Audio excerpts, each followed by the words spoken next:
राधे राधे, जय श्री कृष्णा भक्तों। इस साल शरद पूर्णिमा कब मनाई जाएगी?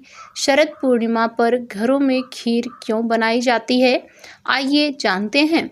दोस्तों, शरद पूर्णिमा हर साल अश्विन मास के शुक्ल पक्ष की पूर्णिमा तिथि को मनाई जाती है। इसे कोजागरी पूर्णिमा भी कहा जाता है। इस साल शरद पूर्णिमा 6 अक्टूबर 2025 को मनाई जाएगी। इस दिन चंद्रमा और पृथ्वी के बीच सबसे कम दूरी होती है। इस दिन चंद्रदेव अपनी 16 कलाओं से परिपूर्ण होते हैं और चंद्रदेव से निकलने वाली रोशनी अमृत के समान होती है। इस दिन खुले आसमान में चंद्रमा की चांदनी में खीर और दूध रखने का विधान बताया गया है। शरद पूर्णिमा के दिन खीर बनाने का धार्मिक महत्व क्या है और क्यों रात्रि में खीर को चांद की रोशनी में रखना चाहिए? धार्मिक मान्यता है कि शरद पूर्णिमा के दिन चंद्रदेव 16 कलाओं से परिपूर्ण होते हैं और पृथ्वी पर अमृत की वर्षा करते हैं। इसी कारण से माना जाता है कि इस दिन चंद्रमा की रोशनी में खीर रखने से चंद्रमा से बरस रहा अमृत उसमें घुल जाता है, जो लोगों के सभी रोगों को नष्ट कर देता है।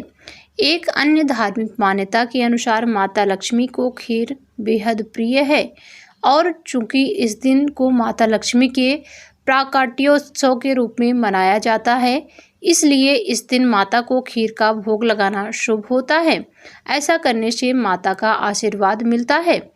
इस दिन गेहूं और चावल का दान करना शुभ माना जाता है।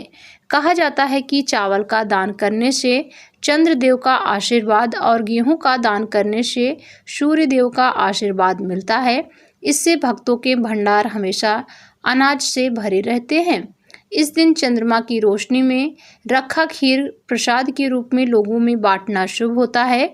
शरद पूर्णिमा के मौके पर खासकर सफ़ेद रंग के कपड़े का दान करना चाहिए। इस दिन गुड़ का दान करना भी बेहद शुभ माना जाता है।